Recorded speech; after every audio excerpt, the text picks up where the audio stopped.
ವೀಕ್ಷಕರೇ, welcome back to another video. Bigg Boss ಕಡೆಯಿಂದ ಈಗಷ್ಟೇ ಒಂದು ಪ್ರೋಮೋ ಅಪ್ಡೇಟ್ ಮಾಡಿದ್ರು. ಇದರಲ್ಲಿ ಅಶ್ವಿನಿ ಗೌಡ ಅವರು ಏನೊಂದು ತಪ್ಪು ಮಾಡ್ತಾ ಇದ್ದಾರೆ ಅಂತ ಅಂದ್ಬಿಟ್ಟು ಕಿಚ್ಚ ಸುದೀಪ್ ಸರ್ ವಿಟಿ ಹಾಕ್ಬಿಟ್ಟು ವಿಡಿಯೋ ಪ್ಲೇ ಮಾಡಿ ಇಲ್ಲಿ ತೋರಿಸಿದ್ರು.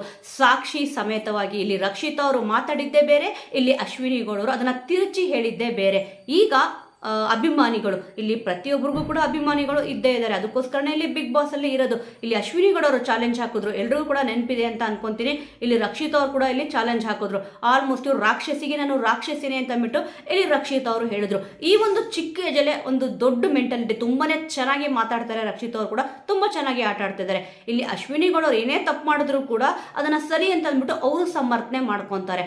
ಅವ್ರ ಪ್ರಕಾರ ಅವರು ಬಿಗ್ ಬಾಸ್ ಅಲ್ಲಿ ಅವರೇ ಬಾಸ್ ಅನ್ನೋ ರೀತಿಯಲ್ಲಿ ಆಡ್ತಿದ್ದಾರೆ. ಇವ್ರ ಬಗ್ಗೆ ಜನಗಳು ಏನ್ ಹೇಳ್ತಿದ್ದಾರೆ, ಪಬ್ಲಿಕ್ ಒಪಿನಿಯನ್ ಹೇಗಿದೆ? ನಾನು ಫಸ್ಟೇ ಹೇಳ್ತಿದ್ದೀನಿ, ವಿಡಿಯೋನ ಕಂಪ್ಲೀಟ್ ಆಗಿ ನೋಡಿ, ಆ ನಂತರ ನಿಮ್ಮ ಒಂದು ಒಪಿನಿಯನ್ ಏನಿದೆ ಅನ್ನೋದನ್ನ ಹಂಚ್ಕೊಡಿ.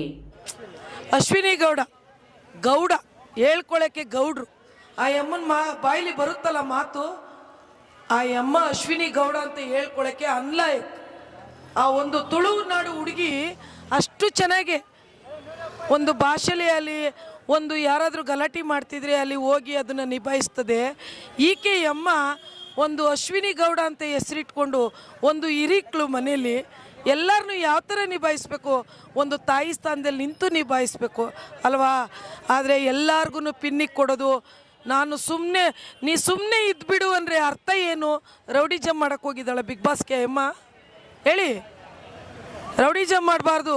ಇಷ್ಟು ದಿನ ಎಷ್ಟು ಬಿಗ್ ಬಾಸ್ ನಡೆದಿದೆ, ಈ ಸಾರಿ ಎಷ್ಟು ಹೊಲಸು ಬಿಗ್ ಬಾಸು. ಆಕೆ ಅದೊಂದು ಹುಳ ಒಂದು ತೆಗೀರಿ ಈಚೆಗಡೆ, ಆ ಬಿಗ್ ಬಾಸು ಸೂಪರ್ ಬರ್ತದೆ. ಸುದೀಪ್ ಸರ್, ನಿಮಗೆ ಅದೊಂದು ಗೌರವ ಅನ್ನೋದಿದೆ. ಇಂಥ ಹುಳನ ನೀವು ಬಿಗ್ ಬಾಸಲ್ಲಿ ಇಟ್ಕೊಂಡು ನೋಡಿ, ಚಾನಲ್ಗೆ ಅವಮಾನ ಮಾಡ್ಕೋಬೇಡಿ ನೀವು. ಆ ಬಿಗ್ ಬಾಸ್ ಚಾನಲ್ಗೆ ಅವಮಾನ ಮಾಡ್ಕೋಬೇಡಿ. ಫಸ್ಟು ಅವಳನ್ನ ತೆಗೆದು ಈಚೆ ಹಾಕಿ. ನಿಮಗೆ ಯಾರು ಕುಮ್ಮಕ್ಕು? ಅವಳು ಇಷ್ಟೆಲ್ಲ ಮಾಡಿದ್ರು ನೀವು ಚಾನಲಲ್ಲಿ ಯಾಕೆ ಮಾಡಿಕೊಂಡಿದ್ದೀರಾ? ಬಿಗ್ ಬಾಸ್ ಚಾನಲಲ್ಲಿ ಎಂತೆಂಥವ್ರು ಒಂದು ಟಚ್ ಮಾಡಿಬಿಟ್ರೆ ಆಚೆ ಹಾಕ್ತೀರಾ? ಯಾಕೆ ನೀವು ಅವ್ರನ್ನ ಒಳಗಡೆ ಮಾಡಿಕೊಂಡಿದ್ದೀರಾ? ಯಾಕೆ ನಿಮ್ಮ PRP ಜಾಸ್ತಿ ಓಡಲಿ ಅಂತನಾ? ಜನ ಹೀಗೆ ತಿಳ್ಕೊತ ಇರೋದು. ಫಸ್ಟು ನೀವು ಆ ಅಮ್ಮನ ಆಚಕಾಕಿ, ಇನ್ನೂ ಬೇಕಾದಷ್ಟು ಇದ್ದಾರೆ ಜನ ಆಟ ಆಡ್ತಾರೆ. ನೀವು ಇನ್ನೂ ಯಾವುದೇ ಥರ ಟಾಸ್ಕ್ ಕೊಡ್ತಾ ಇಲ್ಲ ಇಲ್ಲಿ ಒಳಗಡೆ. ನೀವು ಅವ್ರಿಗೆ ಬರೀ ಜಗಳ. ಇವ್ರು ಅವ್ರಿಗೆ ಮಸಿ ಬಳಿಯೋದು, ಇವ್ರಿಗೆ ಮಸಿ ಬಳಿಯೋದು. ಆ ಮಸಿ ಬಳಿಬೇಕಾದ್ರೆ ಹೇಳ್ತಾರೆ ಯೂಟ್ಯೂಬ್ ಚಾನಲ್ ಮಾಡು ನೀನು ಅಂತ ಕೇಳ್ತಾರಲ್ಲ. ಅವಳು ಒಂದು ಯೂಟ್ಯೂಬ್ ಚಾನಲಲ್ಲಿ ಇಡೀ ರಾಜ್ಯಕ್ಕೆ ಹೆಸರುವಾಸಿ ಆದರು. ಇವರು ಯಾವ ರಾಜ್ಯಕ್ಕೆ ಹೆಸರುವಾಸಿ ಆಗಿದ್ದಾರೆ? ಒಂದು ರಾಜಕಾರಣಿನೇ ಮಾಡ್ಬೋದು ಇವರು, ಕರ್ನಾಟಕರೇ ಹೋರಾಡ್ಬೋದು ಇವರು. ಯಾವ ರಾಜಕಾರಣ ಮಾಡಿದ್ದಾರೆ ಇವರು? ಯಾವ ರಾಜ್ಯದಲ್ಲಿ ಎಷ್ಟು ಜನ ಉಗೀತಾ ಇದ್ದಾರೆ ನೀನು ಒಂದು ಗೌಡ ಅಂತ ಹೆಸರಿಕೊಂಡು? ಅಶ್ವಿನಿ ಗೌಡ್ರೆ, ಒಂದು ಅವಮಾನ ರೀ. ಆಡಿದ್ರೆ ಕರೆಕ್ಟಾಗಿ ಆಟ ಆಡಿ, ಅಲ್ಲಿ ಇಲ್ವಾ ಆಚೆ ಬರ್ತಾರೆ.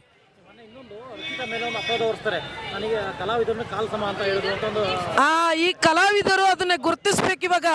ಆ ಕಲಾವಿದರು, ಸುದೀಪ್ ಅವರು ಕಲಾವಿದರೆ, ಅವರು ಕರೆಕ್ಟಾಗಿ ಕಲಾವಿದರಾದ ಅದನ್ನ ಅರ್ಥ ಮಾಡ್ಕೊಂಡ್ರೆ ಅವಳನ್ನ ಚಾನಲಿಂದ ತೆಗೆದು ಆಚಕಾಕ್ಬೇಕು. ನೋಡಿ, ಯೋಚನೆ ಮಾಡಿ. ನಿಮ್ಮ ಚಾನಲ್ಗೆ ಒಳ್ಳೆ ಹೆಸರು ಬರಬೇಕು, ಬಿಗ್ ಬಾಸ್ಗೆ ಹೆಸರು ಬರಬೇಕು. ಅದು ಯಾಕೆ ಅಷ್ಟೊಳು ಒಂದು ಕೋಟ್ಯಾಧಿಪತಿ ಅಂತ ಹೇಳ್ತಾಳೆ, ಅವಳನ್ನೇ ಯಾಕೆ ಒಳಗಡೆ ಇಟ್ಕೊಂಡಿದ್ದೀರಾ? ಇಲ್ವಾ? ಯಾರಾದರೂ ಒಂದು ಹೂವು ಮಾರೋರು ಇಲ್ವಾ? ಒಂದು ಆಟೋ ಡ್ರೈವರ್ ಇಲ್ವಾ? ಒಂದು ಕೂಲಿ ಹಳ್ಳಿ ಬೇಡ, ನಾವು ಸಿಟಿಗಳಲ್ಲಿ ಹೂವು ಮಾರ್ತೀವಿ, ದುಡ್ಡು ನೋಡ್ತೀವಿ. ಹಳ್ಳಿ ರೈತರು, ಹೆಣ್ಮಕ್ಳಿದ್ದಾರೆ, ಗಂಡು ಮಕ್ಳಿದ್ದಾರೆ, ಎಷ್ಟು ಜನ ಕೆಲಸ ಮಾಡ್ತಾರೆ, ಕೂಲಿ ಕಾರ್ಮಿಕರು. ಅಂಥವ್ರನ್ನ ಪ್ರತಿಭೆ ಬೆಳೆಸ್ರಿ ಒಳಗಡೆ.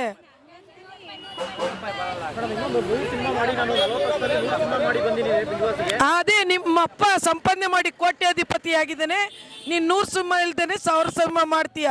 ಅದು ಬಡ ಕುಟುಂಬದ ಹೆಣ್ಣುಡುಗಿ. ಒಂದು ಚಾನಲ್ಗೆ ಅವಳು ಇಷ್ಟೊಂದು ಇಂಪ್ರೂವ್ಮೆಂಟ್ ಆಗಿದೆ. ರಕ್ಷಿತಾ ಶೆಟ್ಟಿ, ನೀನು 100 ಚಾನಲ್ ಮಾಡಿ, ನೀನು 100 ಫಿಲಮ್ ತೆಗ್ದು, ನೀನು 100 ರಾಜಕೀಯ ಮಾಡಿ, ಏನು ಪ್ರತಿಫಲ ನಿನಗೆ? ಚೀತು ಅಂತ ನಿನ್ನ ಆಚೆಗಡೆ ಜನ ಉಗೀತಾ ಇದ್ದಾರೆ. ನಿಮ್ಮ ಮನೆಯವರಾರು ಒಂದು ಪತ್ರ ಬರೆಯ ಕೇಳಿ ಅವಳಿಗೆ. ಮರ್ಯಾದೆಯಿಂದಿರೋ ಹೊರಗಡೆ ಎಲ್ಲ ಚಾನಲ್ ಉಗೀತಾ ಇದ್ದಾರೆ, ಇಡೀ ರಾಜ್ಯ ಉಗೀತಾ ಇದೆ ಅಂತ ಹೇಳಿ ಅವರ ಮನೆಯವ್ರಿಗೆ ಒಂದು ಪತ್ರ ಬರೆಯ ಕೇಳಿ ಅವಳಿಗೆ. ಭಾಳ ಮಾತಾಡ್ತಾ ಇದ್ದಾಳು ಒಳಗಡೆ ಅವಳು. ಯಾವ ಹೆಣ್ಮಕ್ಳಿಂದು ಬಿಗ್ ಬಾಸೇ ಅಂತಲ್ಲ, ಹೆಣ್ಮಕ್ಳಿಗೆ ಅನ್ಲಾಯಕ್ಕ ಅಮ್ಮ. ಅದನ್ನೇ ಸರ್ ಹೇಳ್ತಾ ಇರೋದು. 24 ವರ್ಷ ಆಗಲಿ, ಅದು 25 ವರ್ಷ ಆಗಲಿ, ಆ ಹುಡುಗಿಗಿದೆಯಲ್ಲ ಆ ಬುದ್ಧಿ, ಆ ಗಿಲ್ಲಿನ ಅಮ್ಮ ಟಚ್ ಮಾಡಕ್ಕೆ ಹೋದಾಗ ಇವರೆಲ್ಲ ಮೊಣ್ ತಿಂತಿದ್ರ, ಆ ಚಿಕ್ಕ ಹುಡುಗಿ ಬಂದು ಅದನ್ನು ಕಾಪಾಡ್ತದೆ, ಹೊಡಿಬೇಡಿ ಅಂತ. ಆ ಮಾನ್ಯತೆ ನಿಮ್ಗಿಲ್ವಲ್ಲ. ಆ ಫಸ್ಟ್ ಆಫ್ ಆಲ್ ಹೇಳ್ಬೇಕಂದ್ರೆ ಒಳಗಡೆ ಇವಳು ಒಂದು ದೊಡ್ಡ ಅಂದರೆ ಏಜಲ್ಲಿ ಅಲ್ಲಿ ಒಂದು ಗೌರವತಿನಲ್ಲಿ ದೊಡ್ಡವಳು ಅನ್ನಿಸ್ಕೊಂಡಾಳೆ. ನನ್ನ ಕೋಟಿ ಮಾತೆತ್ತಿದ್ರೆ ಸಿಮ್ಗಿದ್ಬಿಡು ಅಂತಾಳಲ್ಲ. ಏನು ಮಾಡ್ತಾಳೆ ಅವಳನ್ನ? ತುಳುನಾಡವ್ರು ಬಿಡ್ತಾರ ಅವಳನ್ನ? ಅವಳು ಈಚೆ ಕಡೆ ಬರಲಿ ನೋಡೋಣ. ತುಳುನಾಡವ್ರು ಅವಳಿಗೆ ಮಾಡ್ತಾರಂತ ತಪ್ಪಲ್ವಾ ಅದು? ದಯವಿಟ್ಟು ಹೇಳ್ತಾ ಇದ್ದೀವಿ ಸರ್, ಇದನ್ನು ಕಿಚ್ಚ ಸುದೀಪ್ ಅವ್ರಿಗೆ ತಲುಪಿಸಿ. ಅವಳು ಒಂದು ಫಿಲಮ್ ಮಾಡೋರ್ನು ಸುಧಾ ಅವಳು ಅಲ್ಗಳಿತಾಳೆ. ಅವಳನ್ನ ಮಕ್ಕೊಡ್ದು ಆಚ್ಕಾಕಿ. ಅದು ತಪ್ಪು ಸರ್, ಅದು ತಪ್ಪು. ಗಿಲ್ಲಿಗೆ ಅವನು ಒಂದು ಆಟದ ಥರ ತಮಾಷೆಗೆ ಆಟ ಆಡ್ಕೊಂಡು ಹೋಗ್ತಾ ಇದ್ದಾನೆ. ಸೀರಿಯಸ್ ತಗೊಂಡು ಒಂದು ಗಂಡು ಹುಡುಗ ಬಾರಿಸಿದ್ರೆ ಅದು ನೀವು ತಪ್ಪು ಅಂತ ಅವನ್ನ ಆಚೆಗೆ ಹಾಕ್ತಿದ್ರಾ? ಎಷ್ಟು ಸಾರಿ ಒಬ್ರ ಮೇಲೆ ಕೈ ಮಾಡಿದ್ರೆ ನೀವು ಆಚೆಗೆ ಹಾಕಿದ್ದೀರಾ? ಯಾಕೆ ಅವಳನ್ನ ಆಚೆಗೆ ಹಾಕಿಲ್ಲ ನೀವು? ಹಾಕ್ಬೇಕು ಅವಳನ್ನ ಆಚೆಗೆ. ಹೆಣ್ಣಾಗ್ಲಿ ಗಂಡಾಗ್ಲಿ ಎರಡು ನ್ಯಾಯ ಒಂದೇ. ಇದೇ ಹುಚ್ಚ ವೆಂಕಟೇಶ್ ಕೈ ಮಾಡಿದ್ರು ಅಂತ ಅವ್ರನ್ನ ಆಚೆಗೆ ಹಾಕಿದ್ರು ತಾನೇ ಸುದೀಪ್ ಅವರು. ಎಲ್ಲರೂ ಲಾಯರ್ ಜಗದೀಶ್, ರಂಜಿತ್ ಅವ್ರು ಎಲ್ಲರನ್ನೂ ಆಚೆಗೆ ಹಾಕಿದ್ರು. ಯಾಕೆ ಇವಳನ್ನ ಆಚೆಗೆ ಹಾಕಿಲ್ಲ? ಯಾಕೆ ಇವ್ರಿಗೆ TRP ಓಡಲಿ ಅಂತನಾ? TRP ಹೆಚ್ಚಲ್ಲ, ಮಾನ ಮರ್ಯಾದೆ ಹೆಚ್ಚು.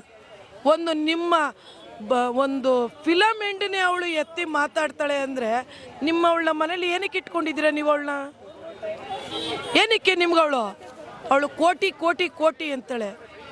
ಆ ಚಿಕ್ಕ ಹುಡುಗಿ ಮೇಲೆ ಅಷ್ಟೊಂದು ಸಾಧನೆ ಮಾಡ್ತಾರಲ್ಲ. ಆದರೆ ಹೇಳ್ಕೋಬೇಕು ಅಂದರೆ ನೀನೊಂದು ಫಿಲಮ್ ಮಾಡಿ ತೋರಿಸು ಅಂತ ಹೇಳ್ತಾಳೆ.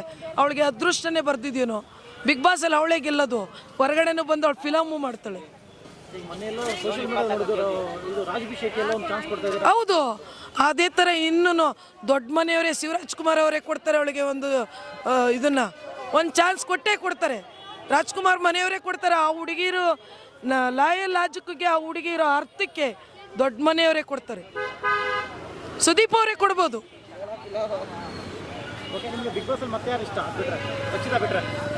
ರಕ್ಷಿತಾ ಬಿಟ್ಟರೆ ನಮ್ಗೆ ಯಾರು ಎಷ್ಟಾಗಿದೆ ಸರ್. ಒಂದು ಮಲ್ಲಮ್ಮ ಇತ್ತು ನನಗೆ. ರಕ್ಷಿತಾ ಮತ್ತು ಇನ್ನೊಂದು ಇವರು ಗಿಲ್ಲಿ ಚೆನ್ನಾಗಿ ಆಟ ಆಡ್ತಾಯಿದ್ದೀನಿ. ಕಾಮಿಡಿ ಸೂಪರ್ ಅವನು.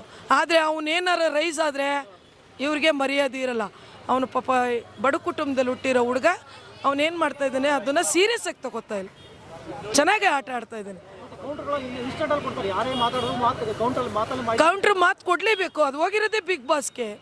ಈಗ ನೀವೊಂದು ಮಾತಾಡಿದಾಗ ನಾವೊಂದು ಮಾತಾಡಬೇಕು. ಅವನೇನು ಹೇಳ್ತಾನೆ ಹೇಳು, ಅವ್ನು ಯಾವುದು ತಪ್ಪು ಮಾತಾಡಲ್ಲ. ನೀವು ಅವನ್ನ ರೇಗಿಸ್ತೀರಾ, ಅವ್ನು ನಿಮ್ಗೆ ಮಾತಾಡ್ತಾರೆ.